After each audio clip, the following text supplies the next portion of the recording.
माँ काली की जय हो। माँ काली की जय हो। आज हम माँ काली का कहानी सुनाने जा रही हूँ। इस कहानी का आप लोग ज़रूर सुनिएगा। अगर हमारा कहानी आप लोग का अच्छे लगे तो एक लाइक शेयर ज़रूर कीजिएगा। इस कहानी को आप लोग ज़रूर सुनिएगा। गणेश कहते हैं कि ये तो अनर्थ हो गया। माँ तो पिताजी का सीने पर अपना पैर रख दिया। ये तो घोर अपराध हो गया, घोर अपराध हो गया। विष्णु कहते हैं कि नहीं गणेश नहीं, ये कोई अपराध नहीं हुआ है।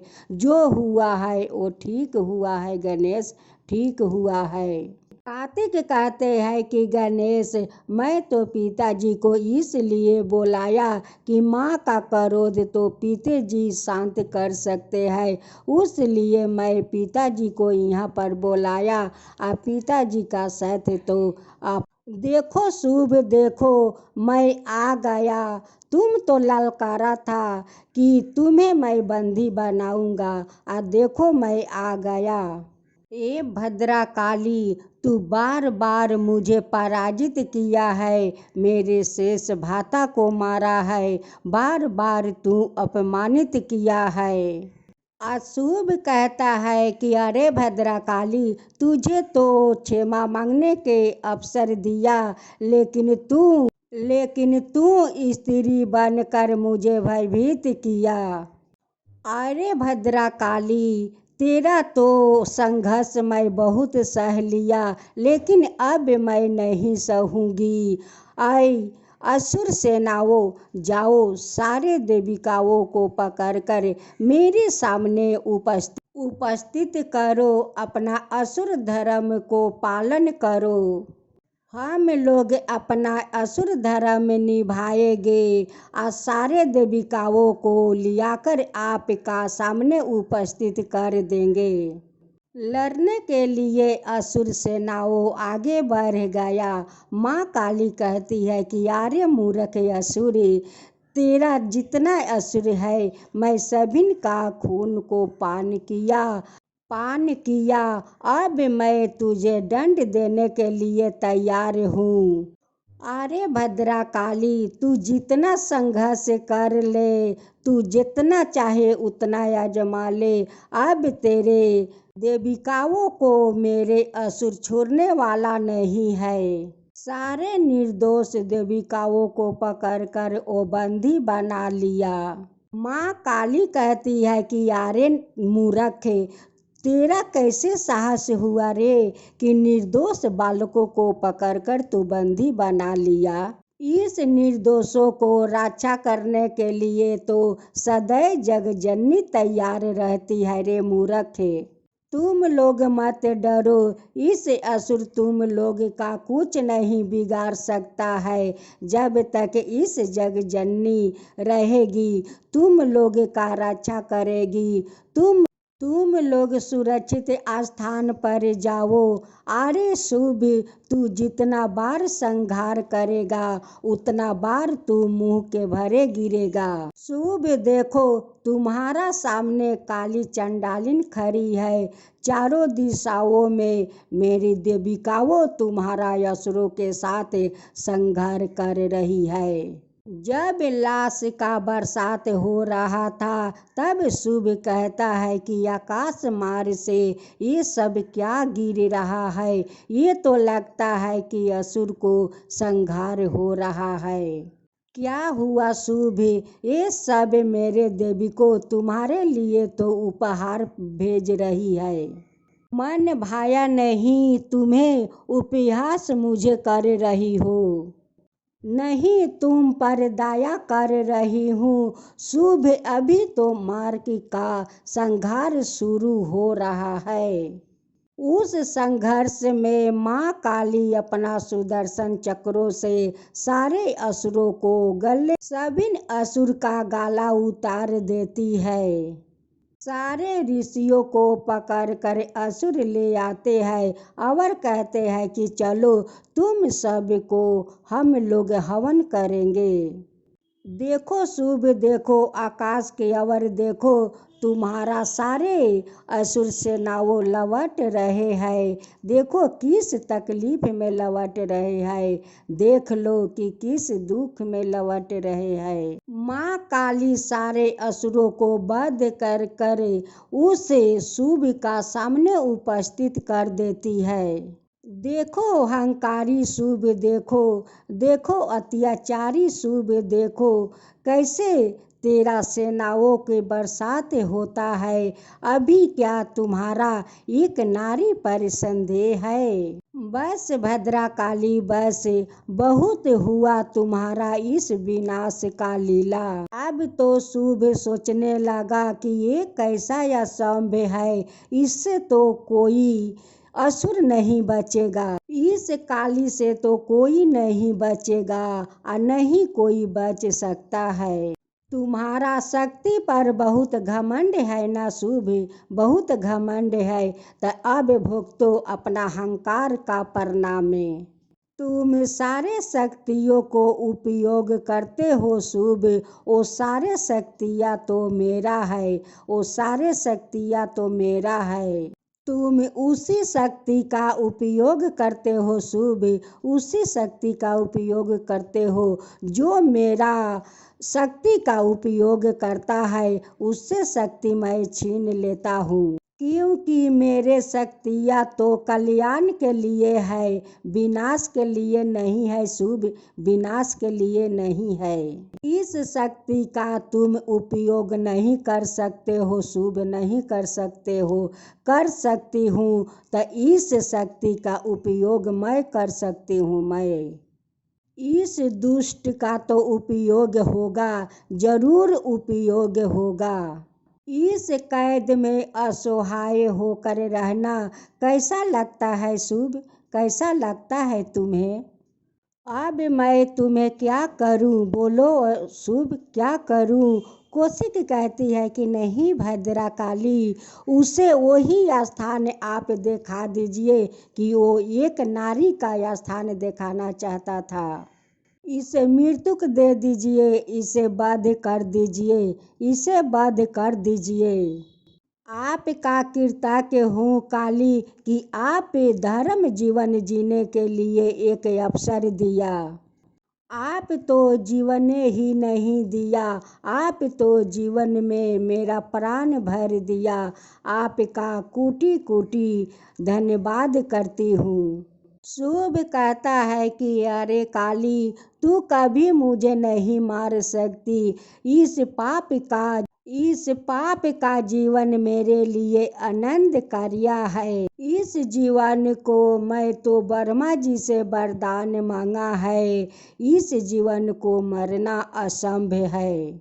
अशुभ अपना छोटे भ्राता से कहता है कि इस काली को तो मुझे वध करना होगा, मेरे जेठ भ्राता को प्रतिशोध लेना है। तुम बहुत शक्तिशाली हो ना काली, संघर्ष के लिए तुम बार बार मेरे तरफ बढ़ती हो। अशुभ कह रहे हैं कि ये तो भयंकर युद्ध कर रही है। गणेश अपना भ्राता से कह रहे हैं कि भ्राता जी देखिए, ये तो अशुभ माँ को आतंकी कर रहा है। अब तो अशुभ माँ का आतंकी बना रहा है और कहता है कि देवी शीघ्र मैं आ रहा हूँ तुम्हें बंदी बनाने के लिए।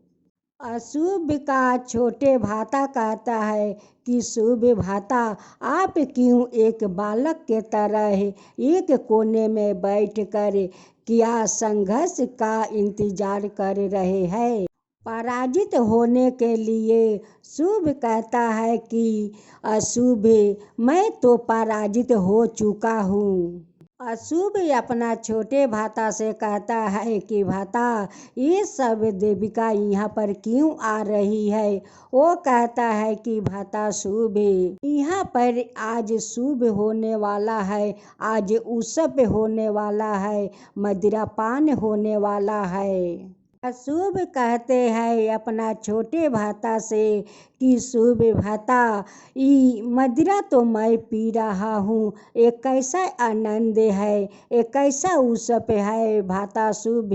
भाता शुभ काल मेरे सैनिकों को कुछ बद हुआ है, काल मैं स्वयं जाऊंगी और उस कोशिश से मैं युद्ध करूंगी। नहीं नहीं भातासु, तुम्हें मैं अकेले वहाँ नहीं जाने दूंगी, तुम्हारा साथ मैं चलूंगी। तुम्हारा रक्षा करना मेरा धर्म है भातासु, मेरा धर्म है। भातासु मुझे आप विचलित मत कीजिए, मुझे तो उस कोशिश से युद्ध करना है भातासु, युद्ध करना है।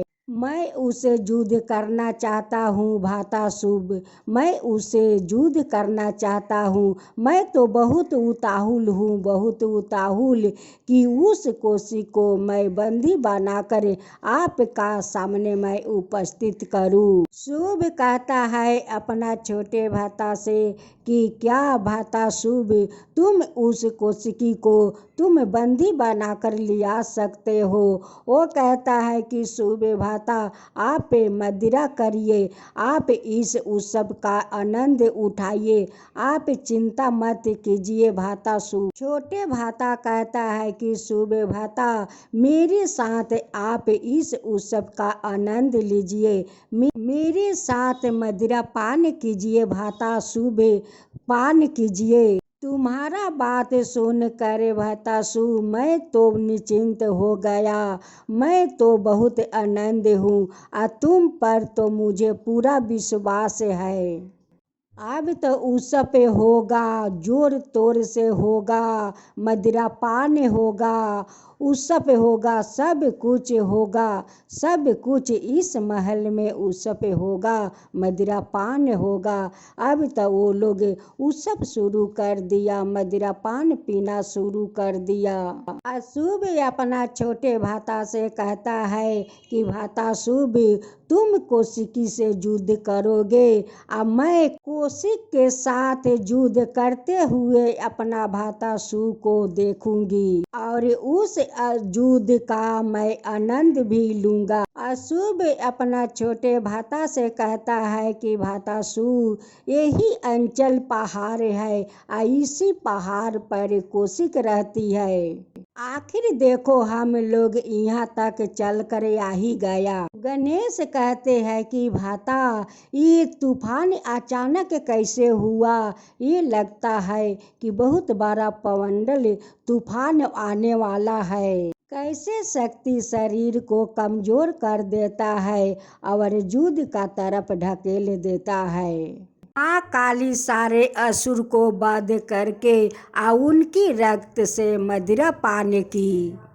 एक दूसरी गाथा, इस गाथा का आप लोग जरूर सुनिएगा।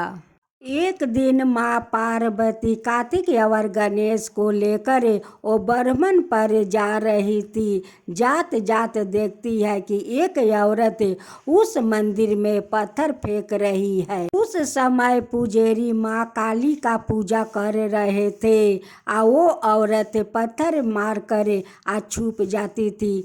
जब पुजारी बाहर निकल कर देखते थे तो कोई नहीं है।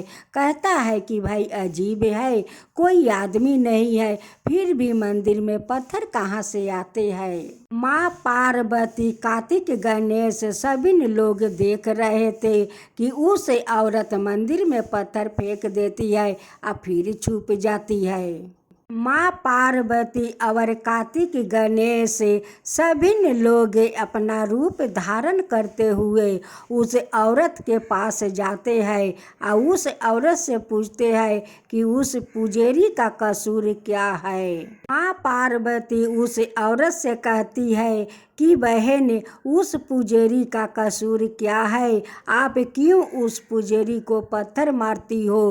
पुजारी तो पूजा कर रहे हैं और आप पत्थर मारती हो, क्यों पत्थर मारती हो उस पुजारी को। उस औरत कहती है कि मैं तो इसलिए पुजारी को पत्थर मार रही हूँ कि पुजारी बाहर निकले जाएंगे तो वो जितना चढ़ावा प्रसाद है मैं वो प्रसाद को उठा लाऊंगी। मैं तो 2 दिन से खाना नहीं खाई हूँ, मैं तो बहुत भूखी हूँ, उसलिए पुजारी का मैं पत्थर मार रही हूँ। गणेश कहते हैं कि माँ इस औरत पागल लगती है, माँ वो पागल लगती है, लगता है किसी ने अपना घर से इसे पागल बनाकर निकाल दिया है। माँ इसको पागल बनाकर निकाल दिया है। माँ पार्वती कहती है कि अपने ही आदमी तुम्हारा क्यों घर से निकाल दिया है, कारण क्या है कि तुम्हें घर से वो लोग का निकलना पड़ा। उस औरत कहती है माँ पार्वती से कि बहन मैं जो वो लोग का संतान नहीं दे सकती हूँ, उसलिए मुझे ससुराल वालों सभी लोग मिलकर मुझे घर से बाजिन बनाकर निकाल दिया, बहन निकाल दिया। गणेश कहते हैं कि माँ इस औरत को तो बहुत बड़ा दुख भरी कहानी है, माँ बहुत दुख भरी कहानी है। माँ पार्वती कहती है कि अच्छा तुम्हें घर से निकालने में क्या तुम्हारा पति का भी हाथ है। वो कहती है कि नहीं मेरे पति को हाथ नहीं है, ये तो मेरा सास और ननद और जेठानी सभी लोग मिलकर मुझे निकाली है। माँ पार्वती कार्तिक और गणेश को कहती है कि बेटा तुम लोग आगे चलो भ्रमण के लिए, मैं इस औरत को घर होकर आता हूँ। कार्तिक कहते हैं कि गणेश हम लोग का माँ के साथ जाना चाहिए। गणेश कहते हैं कि नहीं भैया नहीं, माँ तो अकेले ही काफी है। गणेश अपना भैया से कहते हैं कि भैया माँ तो तुम जानते हो कि 100 देवी का एक देवी है, माँ को तो किसी का ज़रूरत नहीं पड़ता है भैया, किसी को ज़रूरत नहीं पड़ता है। माँ पार्वती उस औरत को लेकर उनकी घर जाती है और जाकर देखती है कि सब लोग तो बहुत आनंद फूर्ति कर रहे हैं। सब जब सासू माँ और जेठानी का अपना देवरानी पर नज़र पड़ा तो कहती है कि बाजिन तुझे तो हम लोग घर से निकाल दिया था और तू फिर से घर में चली आई, तुझे हिम्मत कैसे हुआ कि तू घर में चली आई। माँ पार्वती कहती है कि इन्हें मैं लेकर आई हूँ इस घर में। माँ पार्वती कहती है कि तुम लोग इसे क्यों निकाला घर से। वो लोग कहती है कि ये बाजिन है, बाजिन का घर में हम लोग नहीं रखेंगे, इनके लिए तो हमारा घर में कोई जगह नहीं है। माँ पार्वती कहती है कि तुम लोग कैसे कह सकती हो कि इस औरत बाँझ है। अगर इस औरत बाँझ ना हो, अगर तुम्हारा देवर में कोई खोट हो तब तुम लोग क्या करोगी, तुम अपना देवर को घर से निकाल दोगी।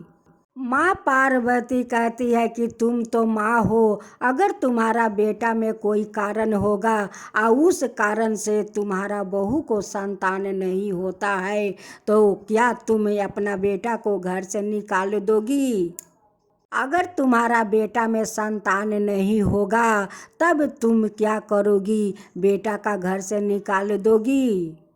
माँ पार्वती कहती है कि कभी अपना बेटा बहू को डॉक्टर दिखाई हो। वो कहती है कि नहीं, तो ले जाओ अपना बेटा और बहू को डॉक्टर के पास ले जाओ कि किस में कारण निकलता है और किस में नहीं निकलता है।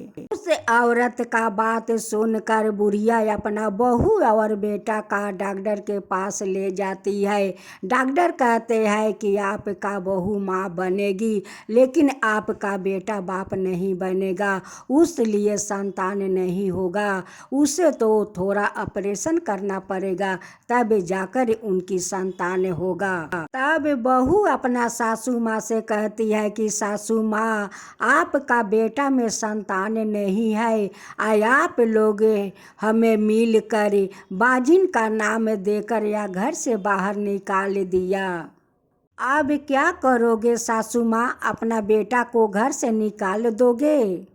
सासू माँ कहती है कि बहू और मुझे शर्मिंदा मत करो। अगर मैं जानता तो अपना बेटा का बहुत आगे मैं डॉक्टर दिखा लेता। तो शायद आज तुम्हें बाजिन का नाम नहीं मिलता बहू, नहीं मिलता। और मुझे शर्मिंदा मत करो बहू। उस बुढ़िया का बेटा का एक छोटा ऑपरेशन होता है और कुछ दिन का बाद उनकी बहू माँ बन जाती है। लेकिन उनकी घर का सदस्य माँ पार्वती को नहीं पहचान पाए। एक दिन माँ काली उनकी सासू माँ का सपने में जाकर दर्शन देती है और कहती है कि क्या हुआ सासू माँ, आपका बहू माँ बन गई। वो कहती है कि हाँ, मेरी बहू तो माँ बन गई, आप कौन हो? जब कहती है कि आँख खोलो तबे तो मुझे देखोगी कि मैं कौन हूँ। जब सासू माँ की आँख खोल कर देखती है तो सामने माँ काली को पाती है और उतर कर उनकी पैर पकड़ कर उनसे माफ़ी मांगती है कि हे माँ काली, हमें माफ़ कर दीजिए, माफ़ कर दीजिए माँ काली, माफ़ कर दीजिए। जो तुम्हारा बहू को घर लेकर साथ गई थी वो कोई नहीं, वो मैं ही थी, वो मैं ही थी कि तुम्हारा बहू को घर तक लेकर गई थी। मैं तो दुखियारों के जग जननी हूँ, सबका मैं दुख हरती हूँ। मैं पार्वती हूँ, मैं ही काली हूँ, मैं भद्रा काली हूँ, मैं शक्ति काली हूँ, मैं तो सब कुछ हूँ। मैं तो जग जननी हूँ, मैं तो सबका दुख हरती हूँ, सबका रक्षा करती हूँ, सबका मन चाहा फल देती हूँ, सबका मैं रक्षा करती हूँ, सबका फल देती हूँ। जिस मंदिर में तुम्हारा बहू जाकर पत्थर फेंक रही थी उस मंदिर में तुम सभी लोग जाकर अब मेरा श्रद्धा भक्ति से पूजा करना। सासू माँ सपने में हाथ जोड़ कर कहती है कि माता, हम लोग जरूर आपका पूजा करूँगी, आपका मंदिर में ज़रूर जाएंगे, बहुत धाम धूम से पूजा करेंगे माँ, पूजा करेंगे। आप मेरा परिवार को रक्षा करना माँ, रक्षा करना, अपना आशीर्वाद बनाए रखना माँ, आशीर्वाद बनाए रखना। जो आपका कथा कहता है, जो सुनता है, जो हुंकारी पड़ता है, उन सब का ऊपर कृपा कीजिए, सब का ऊपर कृपा कीजिए। जय माँ काली।